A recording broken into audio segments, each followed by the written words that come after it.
നമസ്കാരം, ഹരിതസുന്ദരത്തിലേക്ക് സ്വാഗതം. തുലാവർഷമേളത്തിൻ്റെ ഒരു പകൽ, നല്ല ഒരു കൃഷിഭൂമി തേടിയുള്ള ഹരിതസുന്ദരത്തിൻ്റെ യാത്ര തിരുവനന്തപുരം ആറ്റിപ്പുഴ ഡിവിഷനിൽ മണമേൽ വീട്ടിൽ വന്നു നിൽക്കുന്നു. ഇവിടെ പ്രവാസി മലയാളിയായ ശ്രീ ജയകുമാറും 3 പതിറ്റാണ്ട് നീണ്ട തൻ്റെ പ്രവാസി ജീവിതത്തിനൊടുവിൽ പൈക്കളും പൂവാലികളും ഒക്കെ ചേർന്ന നല്ല ഒരു അജവൃന്ദത്തിൻ്റെ കൂട്ടും ചേർന്ന ഒരു ഒന്നാം ദിന കൃഷിയിടം ജയകുമാർ സ്വന്തമാക്കിയിരിക്കുന്നു. ആ ശബരിയിലേക്ക് ഒരു യാത്ര പോവാം.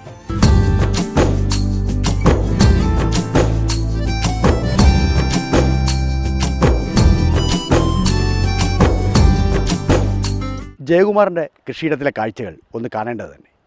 തീർത്തും വ്യത്യസ്തമാണ് ഈ കൃഷിയിടം. സാധാരണ പൈക്കളുടെ കൂടാരം അല്ലെങ്കിൽ പൈക്കളുടെ കറവ ഇവയിൽ നിന്നൊക്കെ വളരെ വ്യത്യസ്തമാണ് ജയകുമാറിൻ്റെ കൃഷിയിടത്തിലെ കാഴ്ചകൾ എന്ന് നമുക്ക് പറയേണ്ടി വരും. കാരണം വീടിനോട് ചേർന്ന ഒരേക്കർ വരുന്ന വിശാലമായ പറമ്പിൽ നല്ല കൽപ്പവൃക്ഷങ്ങളുടെ കുളിർ തണലിന് താഴെയാണ് പൈക്കളുടെ വിഹാരം. അവ സ്ഥിരമായി ഒരു കൂട്ടിൽ നിൽക്കുന്നില്ല എന്നതുകൊണ്ട് തന്നെ ഉൽപ്പാദനം കൂടുന്നു എന്നാണ് ജയകുമാർ സാക്ഷ്യപ്പെടുത്തുന്നത്. കാരണം പൈക്കളെ രാവിലെ തന്നെ സൂര്യൻ ഉദിക്കുന്നതിന് മുമ്പ് തന്നെ ഷെഡിൽ നിന്ന് പുറത്തേക്ക് അഴിച്ച് കെട്ടുന്നു. ഓരോ പൈക്കൾക്കും ഓരോ കൽപ്പവൃക്ഷമാണ് തണൽ. അവ അവിടെ മണലിൽ തന്നെ നിൽക്കുന്നു. കുളമ്പ് തേയാതെ മണ്ണിലുറച്ച് ഉള്ള ഈ നിൽപ്പ് കൊണ്ട് തന്നെ പൈക്കൾക്ക് വലിയ ആശ്വാസം ഉണ്ടാകുന്നു. അതുകൊണ്ട് തന്നെ പൈക്കളുടെ കറവയിൽ വലിയ വ്യത്യാസം ഉണ്ടാകുന്നു എന്നുള്ളതാണ് ശ്രീ ജയകുമാറിൻ്റെ ഒരു പ്രധാനപ്പെട്ട കണ്ടുപിടുത്തം. അതോടൊപ്പം ഈ പൈക്കൾക്ക് യഥേഷ്ടം വിഹരിക്കാനുള്ള ഒരവസരം കൂടി ജയകുമാർ നൽകുന്നുണ്ട്. കൃത്യമായ ഇടവേളകളിൽ ഈ പൈക്കളെ അഴിച്ച് ആക്കുളം കായലിന് സമീപത്തുള്ള വിശാലമായ പറമ്പിലേക്ക് കൊണ്ടുപോവുകയാണ്. അവിടെ പ്രകൃതിയിൽ നിന്ന് തന്നെ കിട്ടുന്ന നല്ല പുല്ലുകൾ കഴിച്ച് പൈക്കൾ ഈ പുൽനാമ്പുകൾ പാൽത്തുള്ളികളാക്കാനുള്ള വിദ്യയിൽ ഏർപ്പെടുന്നു. ഓരോ പൈക്കൾക്കും പ്രത്യേക അടയാളമുണ്ട് എന്നുള്ളതാണ് ജയകുമാറിൻ്റെ പൈക്കളുടെ സവിശേഷത. ഓരോ പൈക്കളും വന്നത് എവിടെ നിന്ന്, ആരുടെ കയ്യിൽ നിന്നാണ് വാങ്ങിയത്, ഇവയൊക്കെ കൃത്യമായി അറിയാൻ കഴിയുന്നു എന്നുള്ളതാണ് ജയകുമാറിൻ്റെ ഒരു പ്രത്യേകത.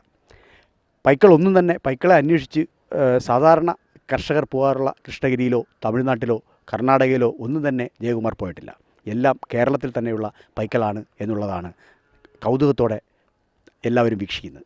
കാരണം ഓരോ പൈക്കൾക്കും ഒരു കഥയെങ്കിലും പറയാനുണ്ടാവും. കാരണം ഒരാൾ കശാപ്പുശാലയിലേക്ക് കൊണ്ടുപോകുമ്പോൾ വാങ്ങി, അതല്ലെങ്കിൽ നേർച്ചയ്ക്കായി കൊണ്ടുപോകുമ്പോൾ സ്വീകരിച്ചു.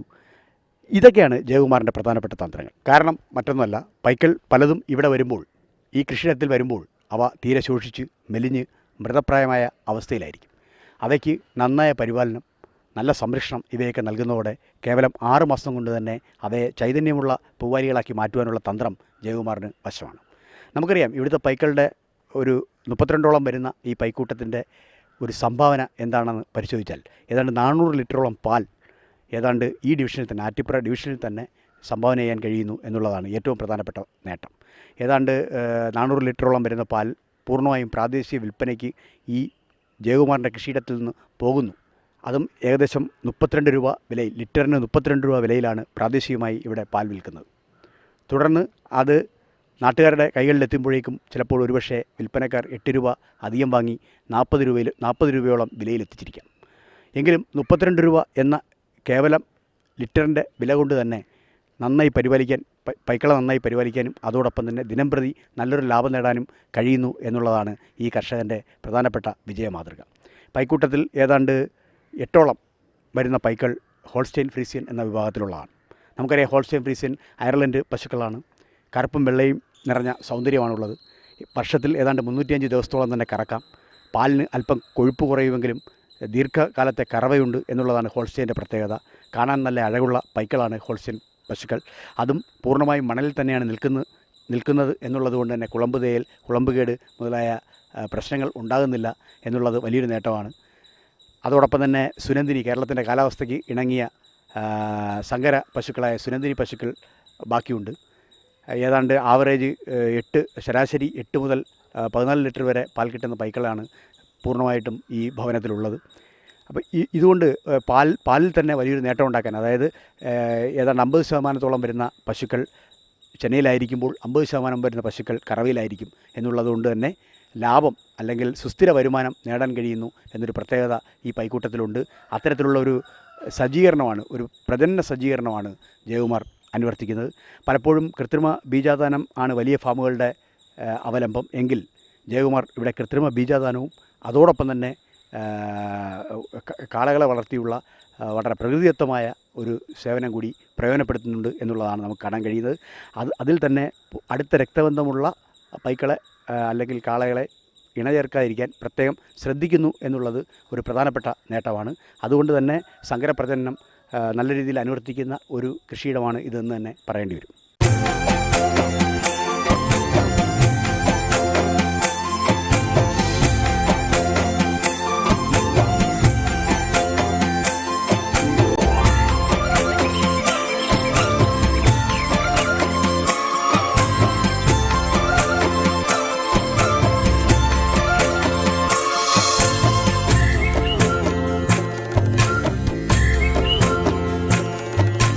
നമസ്കാരം ജയകുമാർ.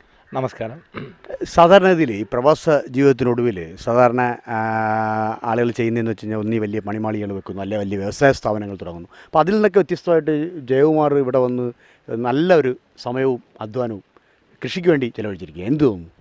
വളരെ നല്ലതായിട്ട് തോന്നുന്നുണ്ട്, ശരീരത്തിന് സുഖം തോന്നുന്നുണ്ട്. പ്രധാനമായിട്ടും ഇത് തുടങ്ങാൻ തന്നെയുള്ള കാരണം ഗൾഫിൽ നിന്ന് തിരിച്ചു വന്നത് കുറച്ച് അധികം അസുഖങ്ങളുമായിട്ടൊക്കെയാണ്. ഒത്തിരി പ്രഷറും കൊളസ്ട്രോളും ഷുഗറും ഒക്കെ ആയിട്ട്. അപ്പം മറ്റുള്ളൊരു പണി ചെയ്യാനുള്ള അവസ്ഥയിലും അല്ലായിരുന്നു. പോരാത്തതിന് എന്താ പറയുക, മറ്റുള്ള അങ്ങനത്തെ ജോലിയായിരുന്നു ചെയ്തിരുന്നത്. ഇവിടെ പ്രത്യേകിച്ച് നമുക്ക് പറ്റിയൊരു പണിയും കിട്ടുന്നില്ല. അപ്പോൾ സ്വന്തം സ്ഥലത്ത് തന്നെ എന്തെങ്കിലും കൃഷി ചെയ്യാമെന്നുള്ള പരിപാടിയായി. അപ്പം കൃഷി ആൾറെഡി തുടങ്ങുകയും ചെയ്തു. അത്യാവശ്യം വാഴ, പടവലം, പാവൽ, വെണ്ട, അങ്ങനെയുള്ള പച്ചക്കറി, മരിച്ചീനി, അങ്ങനെയുള്ള പച്ചക്കറിയിലോട്ട്. അപ്പോഴത്തെ രാസവളം ഉപയോഗിക്കാതെ ജൈവവളമായി മീൻസ് ചാണകം ഉപയോഗിച്ച് വീട്ടാവശ്യത്തിനുള്ള മലക്കറികൾ നട്ട് അപ്പോൾ ശരീരത്തിനും കുറച്ച് വ്യായാമം അത്യാവശ്യം ഇതെല്ലാം ആകുമെന്ന് വിചാരിച്ച് അത് തുടങ്ങി. പിന്നെ ഏത് ഘട്ടത്തിലാണ് ഈ അതിനൊക്കെ ഉപേക്ഷിച്ച് പച്ചക്കറി അങ്ങനെയുള്ള സീസണൽ, അതായത് ഒരു വാർഷിക ആദായം കിട്ടുന്ന അത്തരം വിളകളിൽ നിന്ന് മാറി പശുക്കളിൽ ആടുകളിലേക്കൊക്കെ പോകാൻ തുടങ്ങി? അത് പോകാനുള്ള പ്രധാന കാരണം പച്ചക്കറി കൃഷി സീസൺ കൃഷികളാണ്. അത് കഴിഞ്ഞാൽ പിന്നെ അടുത്ത് 1, 2, 3 മാസങ്ങൾ കഴിഞ്ഞാൽ പിന്നെ ആ കൃഷി ചെയ്യാൻ പറ്റത്തുള്ളൂ. പോരാത്തതിന് കാലാവസ്ഥയും നമുക്കതിന് അനുകൂലമല്ല. ആ സ്ഥിതിക്ക് അതിൻ്റെ ആവശ്യത്തിന് വാങ്ങിയ ഒരു പശു തന്നെയായിരുന്നു. ആ പശു ഉണ്ടായിരുന്ന സമയത്ത് അതിൻ്റെ പാല് നമ്മുടെ ആവശ്യവും കഴിഞ്ഞ് പുറത്ത് കൊടുത്തപ്പോൾ പച്ചക്കറിയേക്കാളും ലാഭം പാലിലുണ്ടെന്നുള്ള കാര്യം മനസ്സിലാക്കുകയും വീണ്ടും ഒരു പശുവിനെ കൂടെ വാങ്ങി, പച്ചക്കറി കൃഷികളില്ലല്ലോ, ഒരു പശുവിനെ വാങ്ങാം, ഒന്നിനെ കൂടി വാങ്ങി നോക്കാമെന്ന് കരുതി അങ്ങനെ മറ്റൊന്നിലോട്ട് നീങ്ങി. അങ്ങനെ 1 ആയി 2 ആയി, അങ്ങനെ ഏകദേശം ഇപ്പോൾ 22 പശുക്കളിലെത്തി. ഇപ്പോൾ ഏകദേശം 22 പശുക്കൾ കറക്കുന്നതും കറക്കാത്ത 10 പശുക്കൾ എല്ലാം കൂടെ 32 പശുക്കളോളം ഉണ്ട്. അപ്പോൾ ഈ ഒരു ദിവസം, അതായത് എനിക്ക് തോന്നുന്നു നമ്മുടെ ഈ ഹരിതസുന്ദരം പ്രോഗ്രാം കണ്ടുകൊണ്ടിരിക്കുന്ന കൃഷിയെ സ്നേഹിക്കുന്ന ആളുകളെ സംബന്ധിച്ചിടത്തോളം ജയകുമാറിൻ്റെ ഒരു ദിവസം തുടങ്ങുന്നത് എങ്ങനെയായിരിക്കും? തുടങ്ങുന്നത് രാവിലെ ഏകദേശം ഒരു വെളുപ്പിന് ഒരു 3, 3:45 3-നും 4 മണിക്കും ഉള്ളിൽ രാവിലെ എഴുന്നേൽക്കും. എഴുന്നേറ്റ് ഒരു ചെറിയ കട്ടൻ ചായയൊക്കെ കുടിച്ചിട്ട് 4, 4:10, 4:15 മുന്നേ കറവ തുടങ്ങും. കറക്കാൻ സഹായിക്കാനായിട്ട് നമുക്കൊരാളും കൂടെ ഉണ്ട്. നേരത്തെ ഒറ്റയ്ക്കായിരുന്നു. ഇപ്പോൾ അടുത്തൊരു 5-8 1 വർഷം കൊണ്ട് എണ്ണം കൂടിയപ്പോൾ ഒരു സഹായത്തിനൊരു കറവയ്ക്കും കൂടെ ഒരാളിനെ ഏർപ്പെടുത്തിയിട്ടുണ്ട്. 6-6:30 മണി കഴിയുമ്പോഴത്തേക്കും കറവ കഴിയും. കറവ കഴിഞ്ഞു പാലെല്ലാം കളക്ട് ചെയ്തു വന്ന് കുറച്ച് പാലുകൾ അടുത്ത് ഇവിടുന്ന് പാൽ ബിസിനസ് ചെയ്യുന്ന ഒരാൾ വന്ന് എടുത്തിട്ട് പോകാറുണ്ട്. ബാക്കിയെല്ലാം ഞങ്ങളുടേതായ ഒരു റിലേഷനിലുള്ള ഒരാളുടെ മാർജിൻ ഫ്രീ ഷോപ്പിലേക്ക് കൊടുക്കും. അവിടെ വന്ന് അത് പാക്ക് ചെയ്ത് അതങ്ങനെ പോകും.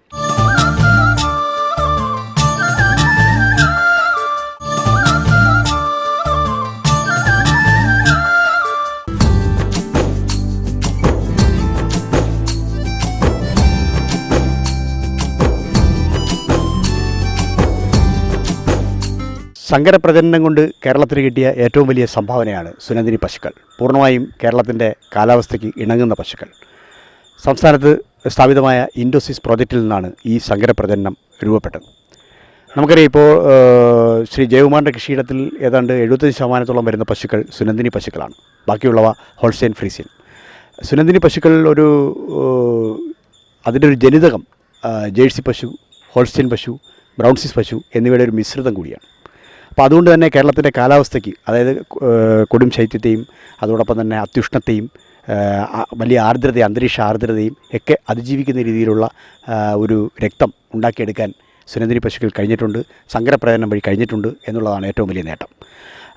വലിയ ഒരു പാലുൽപാദനം സുനന്ദിനി ലക്ഷ്യമിടുന്നില്ലെങ്കിൽ പോലും ഒരു ശരാശരി പാലുൽപാദനം ഏതാണ്ട് 7 മുതൽ 12 ലിറ്റർ വരെ കേരളത്തിൻ്റെ കാലാവസ്ഥയ്ക്ക് ഇണങ്ങുന്ന രീതിയിൽ ലഭിക്കും എന്നുള്ളത് സുനന്ദിനിയുടെ ഒരു പ്രത്യേകതയാണ്.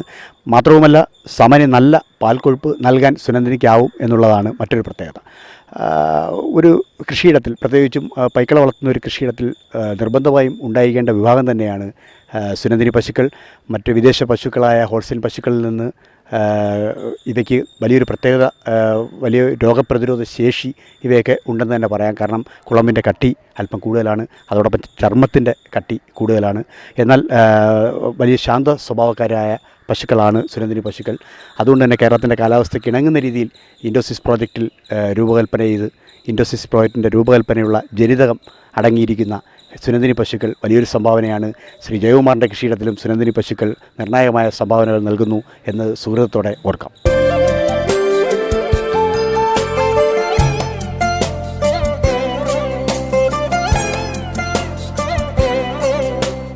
വിദേശ പശുക്കളുടെ കൂട്ടത്തിൽ ഒരു ഒന്നാം തരം ജേഴ്സി പശുവിനെ കൂടി കൊണ്ടുവന്നു എന്നുള്ളതും ജയകുമാറിൻ്റെ ഒരു നേട്ടമാണ്.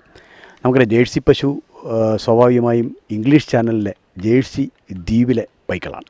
കാരണം നല്ല ചെമ്പൻ തവിടിൻ്റെ നിറം, നല്ല ഒന്നാം തരം കരിമിഴികൾ, പുറത്തേക്ക് തെറിക്കുന്ന ചെവികൾ, പാത്രം പോലെ കുഴിഞ്ഞ നെറ്റിത്തടം, ഇവയൊക്കെ ചേർന്ന് പൊതുവെ വലിയൊരു ആകർഷകത്വം, വലിയൊരു ശാന്തത, നോക്കുന്നവരിൽ വലിയൊരു ശാന്തത സൃഷ്ടിക്കാനുള്ള കഴിവ്, ഇവയൊക്കെ ചേർന്ന് വലിയൊരു ആകർഷകത്വം സൃഷ്ടിക്കുന്ന പശുക്കൾ തന്നെയാണ് ജേഴ്സി പശുക്കൾ.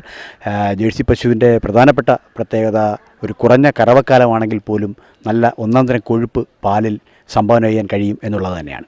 പ്രത്യേകിച്ചും വലിയൊരു ഫാമിൽ അല്ലെങ്കിൽ ഒന്നിലധികം പൈക്കൾ നിൽക്കുന്ന ഒരു ഫാമിൽ നല്ല ഒരു ജേഴ്സി പശു ഉണ്ടെങ്കിൽ മറ്റുള്ള പൈക്കളുടെ പാലിലെ കൊഴുപ്പിൻ്റെ കുറവ് കൂടി ജേഴ്സി പശുവിന് പരിഹരിക്കാൻ കഴിയും എന്നുള്ളതാണ്. കാരണം ഒരു കറവക്കാലത്ത്, അതായത് ചിലപ്പോൾ ഒരുപക്ഷെ 260 മുതൽ 270 ദിവസം വരെയൊക്കെയുള്ള കറവക്കാലമേ ജേഴ്സി സമ്മാനിക്കുകയുള്ളൂവെങ്കിലും 4.5 മുതൽ 5 വരെയുള്ള കൊഴുപ്പ് ശതമാനം പാലിൽ നിലനിർത്താൻ ജേഴ്സിക്ക് കഴിയും. അത് തന്നെയാണ് ഒരുപക്ഷെ ജയകുമാറിൻ്റെ ഈ തൊഴുത്തിൽ നിന്ന് പോകുന്ന വിൽപ്പനയ്ക്കായി പോകുന്ന പാലിൻ്റെ ഏറ്റവും പ്രധാനപ്പെട്ട പ്രത്യേകത.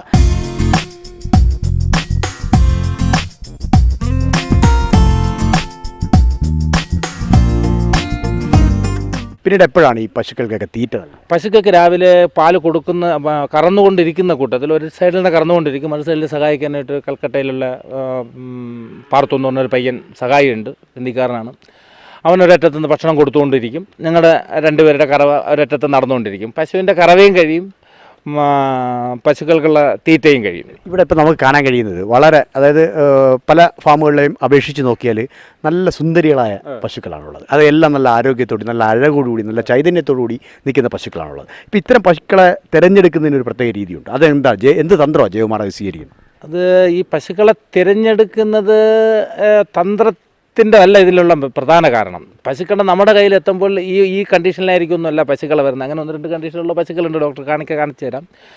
നമ്മളിവിടെ വന്നിട്ട് നമ്മൾ എങ്ങനെയാണോ പശുക്കളെ പരിപാലിക്കുന്നത് അത് കണക്കിരിക്കും പശുക്കളുടെ മേനിയും അഴകും ആരോഗ്യവും ഒക്കെ.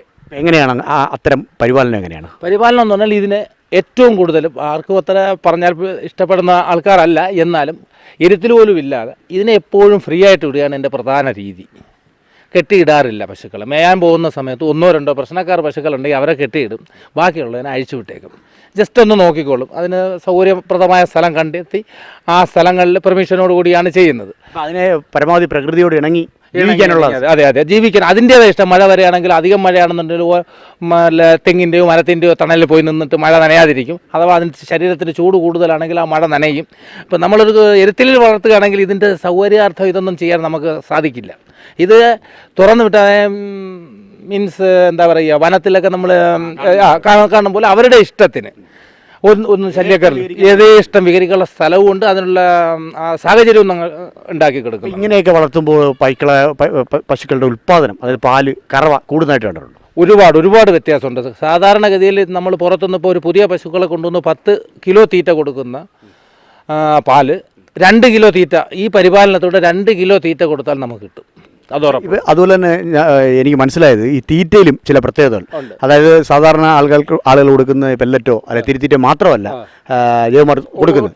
അപ്പോൾ അതിൻ്റെ ഒരു കൂട്ട് എങ്ങനെയാണെന്ന് വിശദമാക്കാം. അത് പ്രധാനമായിട്ട് ഇപ്പം 6 ഐറ്റംസ്. 6 ഐറ്റംസ് പറഞ്ഞാൽ ഒന്ന് തിരി തന്നെയാണ്, ഒന്ന് ജേഴ്സി, പരുത്തി പുണ്ണാക്ക് നിർത്തൽ ചെയ്തു, നിർത്തിയിട്ട് പരുത്തി കുരുവാക്കി. പിന്നെ തവിടുണ്ടായിരുന്നു, തവിട് കിട്ടാനില്ലാത്തതുകൊണ്ട് ഉഴുന്നിൻ്റെ തവിടും ഉഴുന്നിൻ്റെ ഇതും കൂടെ ഉള്ളു. പിന്നെ ചോളപ്പൊടി. ഇത്രയാണ് സാധാരണ ഇപ്പോൾ കൊടുത്തുകൊണ്ടിരിക്കുന്നത്. ഉപരി നമ്മുടെ അടുത്തൊരു ക്യാമ്പുണ്ട്, ഒരു 10,000 ഹിന്ദിക്കാർ താമസിക്കുന്ന സൈറ്റാണ്. സൈറ്റിലെ അതായത് കൺസ്ട്രക്ഷൻ കമ്പനിയുടെ ക്യാമ്പാണ്. അവിടെ ഒരു 800ഓളം ഹിന്ദിക്കാർ താമസിക്കുന്നുണ്ട്. അവിടെ നിന്നും ഒരു ദിവസം 1000 ലിറ്റർ കഞ്ഞിവെള്ളത്തോളം നമ്മളവിടെ കിട്ടാറുണ്ട്. പശുക്കൾ പച്ചവെള്ളം കുടിച്ച് ഇപ്പോൾ ഏകദേശം പച്ചവെള്ളം കുടിച്ചിട്ട് 2 വർഷത്തോളം ആവും. പുറത്തെങ്ങാനും പോകുമ്പോൾ എവിടുന്നെങ്കിലും പുഴയെന്നോ കായലിനോ എവിടുന്നെങ്കിലും ജസ്റ്റ് മഴവെള്ളം എന്തെങ്കിലും കുടിക്കുന്നതല്ലാതെ വീട്ടിൽ പച്ചവെള്ളം കൊടുക്കലില്ല. നല്ല അന്നജത്തോടു കൂടിയുള്ള കഞ്ഞിവെള്ളം കിട്ടുന്നു എന്നുള്ളതാണ് ഒരു ഗുണം. അതെ അതെ, ഒരു ദിവസം എങ്ങനെ പോലെ ഒരു 1000 ലിറ്റർ കഞ്ഞിവെള്ളത്തോളം കിട്ടും.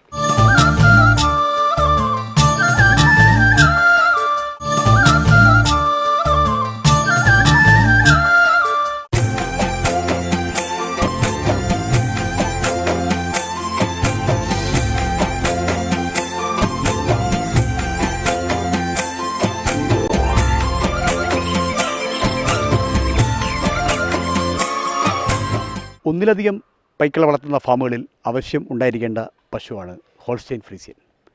നമുക്കറിയാം, കേരളത്തിലെ വലിയ ഫാമുകളിലെല്ലാം തന്നെ എണ്ണമറ്റ ഹോൾസ്റ്റൈൻ ഫ്രീസിയൻ പൈക്കൾ ഉണ്ടായിരിക്കും. കാരണം സുദീർഘമായൊരു കറവ, അതായത് വർഷത്തിൽ ഏതാണ്ട് 305 ദിവസത്തോളം നീളുന്ന കറവക്കാലം കിട്ടും എന്നുള്ളതാണ് ഹോൾസ്റ്റൈൻ ഫ്രീസിയൻ്റെ പ്രധാനപ്പെട്ട ഒരു പ്രത്യേകത. പൂർണ്ണമായും വിദേശ പശുക്കളാണ്, നേരത്തെ സൂചിപ്പിച്ചതുപോലെ പൂർണ്ണമായും വിദേശ പശുക്കളാണ് ഹോൾസ്റ്റൈൻ ഫ്രീസിയൻ. അയർലൻഡാണ് ഹോൾസ്റ്റൈൻ പശുക്കളുടെ സ്വദേശം. കറുപ്പും വെള്ളയും പുള്ളിയായി പടരുന്ന മേനി കൊണ്ട് തന്നെ പ്രത്യേക ഒരഴകാണ് ഈ പൈക്കളെ കാണുവാൻ. പക്ഷേ വളരെ കുളമ്പും മറ്റും ചർമ്മവും ഒക്കെ വളരെ നേർത്തതാണ്. കുളമ്പ് കേക്കിൻ്റെ രൂപത്തിൽ, അതായത് കേക്കിൻ്റെ അത്രയും മൃദുത്വം ആർന്ന കുളമ്പാണ്. അതുകൊണ്ട് തന്നെ പലപ്പോഴും വളരെ മണ്ണ് പോലെ സ്വാഭാവികമായ ഭൂമിക്കപ്പുറത്തേക്ക് കൃത്രിമമായ പ്രതലങ്ങളിൽ നിൽക്കുമ്പോൾ ചില കുളമ്പുകേട് പോലെയുള്ള ചില രോഗങ്ങൾ ഹോൾസ്റ്റൈൻ പശുക്കൾക്ക് ഉണ്ടാവാറുണ്ട്. പക്ഷേ ഒക്കെയും ഇത്തരത്തിലുള്ള കുഴപ്പങ്ങളൊക്കെയും തന്നെ പാലിൻ്റെ മേന്മ കൊണ്ടും അതോടൊപ്പം തന്നെ പാലിൻ്റെ അളവ് കൊണ്ടും മായ്ക്കാൻ ഹോൾസ്റ്റൈൻ പശുക്കൾക്കാവും എന്നുള്ളതാണ് ഏറ്റവും പ്രധാനപ്പെട്ട പ്രത്യേകത. ഹോൾസ്റ്റൈൻ പശുക്കൾ ഇല്ലാതെ വലിയ ഒരു ഫാം, അതായത് 10 പശുക്കൾ കൂടുതലുള്ള ഒരു ഫാം നടത്താൻ കഴിയില്ല എന്നൊരു രീതി തന്നെ കേരളത്തിൽ ഇപ്പോൾ വന്നിട്ടുണ്ട്. അത് പ്രധാനമായും പാലിൻ്റെ അളവിനെ ആശ്രയിച്ചിട്ടാണ്. എന്തായാലും ശ്രീ ജയകുമാറിൻ്റെ ഫാമിലും ഏതാണ്ട് 15 മുതൽ 20 ലിറ്റർ വരെ പാൽ പ്രതിദിനം തരുന്ന ഹോൾസ്റ്റൈൻ പശുക്കളാണ്. 8ഓളം ഹോൾസ്റ്റൈൻ പശുക്കൾ ഉണ്ട്. ഏതാണ്ട് പ്രതിദിനം നൽകുന്ന 400 ലിറ്ററോളം പാലിൽ പ്രധാന സംഭാവന ഈ ഹോൾസ്റ്റൈൻ പശുക്കളുടെ തന്നെയാണ് എന്ന് പ്രത്യേകം പറയേണ്ടി വരും.